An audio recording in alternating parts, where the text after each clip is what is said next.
Oh, there you are, YouTube. Doodle doodle doodle doodle doo. Subscribe if you're interested, but also no pressure. Hey, what we're gonna do today is a random ranking, but I already picked the three movies. But as I was reviewing the movies, I kept getting like text after text after text, so I needed to stop and answer those texts.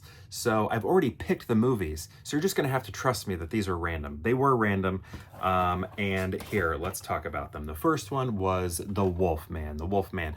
I haven't seen this since like it first hit television. I watched this on cable, so it was like, you know, went to the theater, then probably DVD and stuff, and then finally hit cable, and that's when I watched it.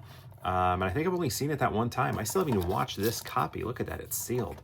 And I remember thinking it was like CGI heavy and impossible to be scary or terrifying, or maybe I'm just too old to be scared by this sort of thing. But I just remember thinking it was too CGI. Like it was just, I mean, there was cool. It was like cool, but you know, it doesn't have the feeling of realness to it. Also, Dracula and the Wolfman, Anthony Hopkins in both. You know, the Coppola Dracula. But don't believe he's playing the same person. I don't have a lot of memory of this movie other than just being disappointed in it. But yeah, I would like to give it another rewatch. Benicio del Toro, cool thing about him is, have you ever seen Big Top Pee-wee? He plays the Wolfman in that also. Or I don't know, is that what he's called? Or the, yeah, I think he's called the Wolfman or the Bearded Man. No, beard, what, you know, like the Wolf Boy. Maybe he's called Wolf Boy, and I can't remember. But it's cool because he's in Big Top Pee-wee as basically a werewolf, sort of. And here he is in The Wolfman as the Wolfman. So that's pretty cool. But yeah, I do need to rewatch this, but I just remember that the CGI was a little heavy in a way that I didn't like. Even though it kind of looked cool, it was just, it's harder for things to feel real, right? All right, next we have Crazy Stupid Love. This was a fun movie.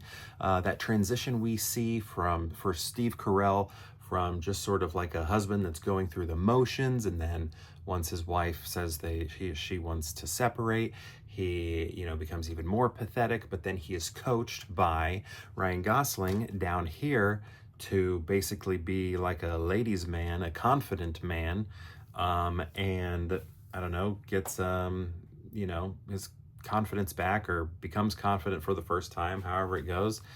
And yeah, and then I think one of the most fun parts of the movie is just the end, when like everybody's like meeting each other, figuring out who everybody is, because you have all these like different people that you're focused on, and we're not given the full story of who's who or how people know each other and things like that, or those characters don't have all that information. Excuse me.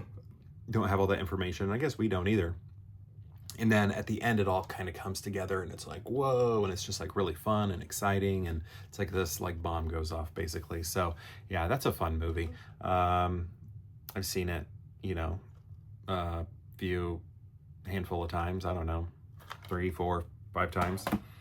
Okay, next we have a one-time watch. Finally saw this, and that is Wes Anderson's Asteroid City.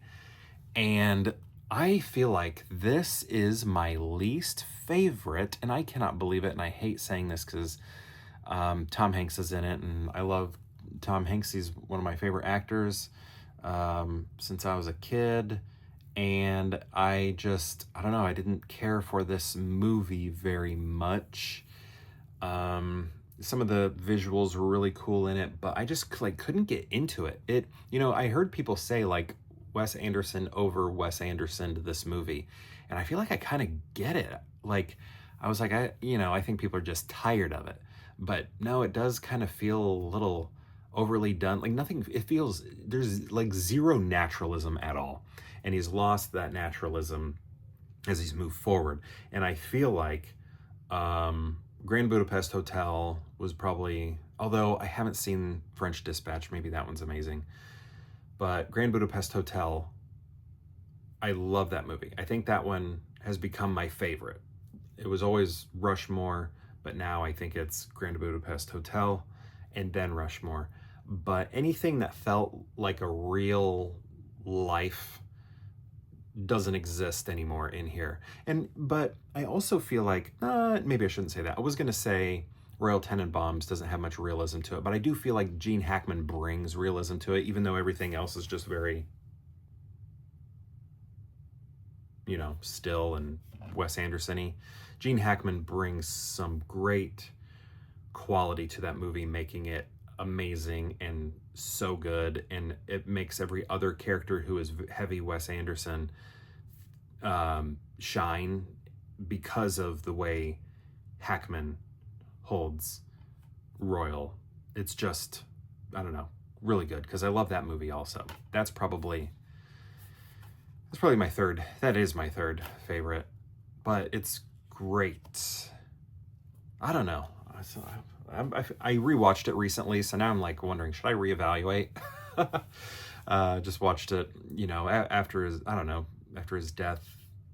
I don't know, maybe 4 weeks ago or something like that. I gave it a rewatch. Very good.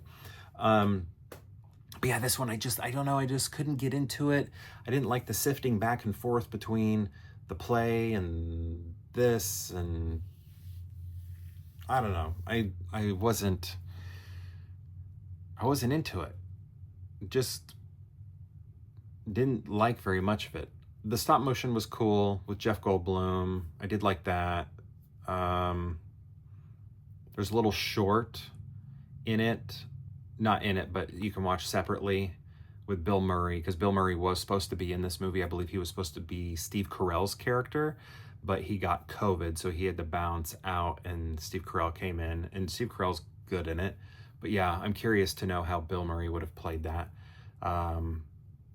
But yeah, I don't know. It was sad to see this and not like it, because I just remember with the advertisements, I was like, this is probably going to become my new favorite Wes Anderson movie, and it, I think, became my least favorite live action one.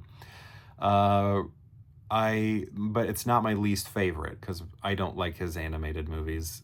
So Isle of Dogs is last for me, and then probably Fantastic Mr. Fox, and then this. I should rewatch Fantastic Mr. Fox, though, because everybody seems to love it, and I've only seen it the one time. Maybe it deserves another shot, and I can imagine myself liking that one maybe more after a rewatch. I don't think I can with Isle of Dogs. I just don't think I'll ever like that one. And same with this. I just can't imagine loving it. It's just so sad, because I mean, the coloration, aliens, I don't know. I was just like, maybe I needed to see it in the theater. Maybe that's what I needed. I don't know. I don't feel that way about his movies. I don't even know if I've seen a single one of his movies in the theater. I probably did see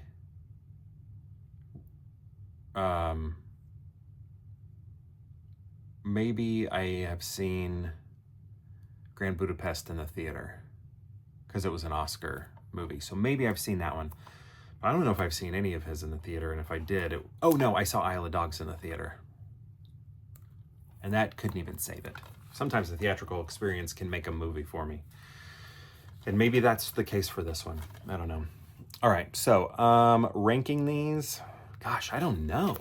Like, I think I still might put this above Wolfman just because of the art direction. But this had cool art direction too. I mean, I like that era. But I think I'm going to go Crazy Stupid Love, number 1. I had the most fun with it. But I don't know here. I think I'm going to put Wolfman at the end because of its forgettability and the CGI reliance. Not into that. And then I'm going to put this at number 2 because even though the story couldn't grab me and the structure, the art direction, I still was a fan of in a lot of it. And the Jeff Goldblum stuff made me laugh. So yeah, I'm going to go with Crazy Stupid Love, then Asteroid City, and then The Wolfman.